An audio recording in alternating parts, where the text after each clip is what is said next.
Hi, this is Zach Meir from Zach's Traders Cafe with a look at some major markets on Tuesday, the 14th of June. Starting off with the FTSE 100, and we're right on the line as far as the possibility of a fresh breakdown here. 60.36 was the March support. Next level down is February support at 58.45, and that looks like the destination for this market. Not necessarily on the basis of where we are at the bottom of this range since March, but actually more because of the rear view mirror of seeing bull traps through the 200-day moving average at 61.50 over the course of April, May and June. The last bull trap, double top bull trap, particularly painful and therefore suggesting that after that wrong-footed traders will be carted on the downside. Next market is the DAX, and here we can see similar bull traps beforehand, sliding failure at the 200-day moving average. Can you go away, man? I'm trying to do recording, you monkey. Hi, this is Zach Meir from Zach's Traders Cafe with a look at the major markets on Tuesday, the 14th of June. Starting off with the FTSE 100, and you can see here we're back approaching the March support. 60.36 looks as though that will break and take us down to 58.45, which is the February floor. The reason for the relative confidence there is the break of the 200-day moving average at 61.49 this week. While below that, the downside argument should prevail. It's also the case that we've seen so many bull traps through the 200-day line over the course of April to June. It would be rather surprising now if this market then managed to escape and push back to the upside. It's a similar consolidation to what we saw in October and November ahead of the decline towards January and February. The next stage really is to see whether 58.45 holds, and that will be we'll discover that over the next couple of weeks.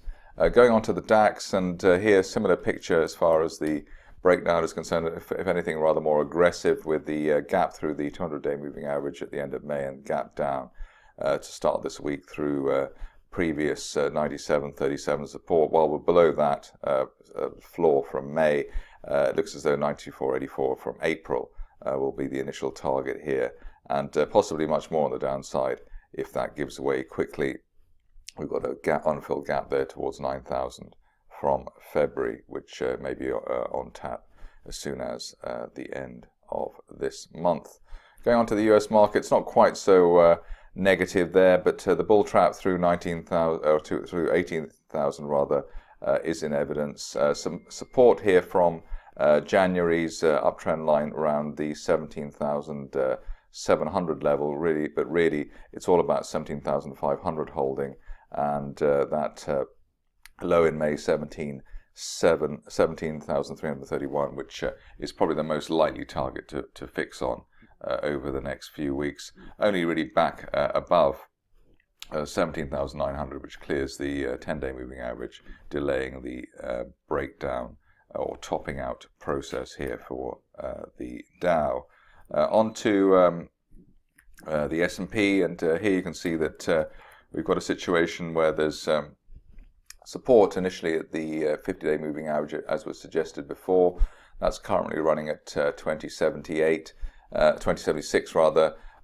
While there's no 100-day close back below that, there's a notional buying opportunity at these levels, but it really does look as though we've got a plain bull trap double top there with the April high of 2011, and we'll head back towards 2030 to 2050 over the next couple of weeks. Onto the Nasdaq, not helped out by Microsoft's purchase of LinkedIn. Island top here with a rounded formation as well, so that looks as though that's about as strong a negative charting pattern as you can see, heading back towards 4,300, especially while we're below the 50-day moving average at 44.45. Onto the currencies, and sterling obviously still in focus.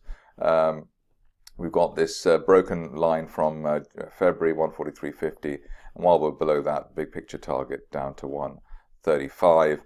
In fact, the break of that red line, this red support line, coincided with the lead reported by the Brexiteers in the press at the start of the week. So that is looking as though that's really mirroring the referendum scenario.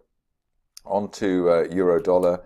And here we can see that still in a range really, 112 to 114, possible support back down at 111 even, which is the 200-day moving average, but really in neutral mode here, benefiting from sterling weakness, and probably better just to target the ranges at 112, 114 rather than trying to make a bigger guess as to the overall price action.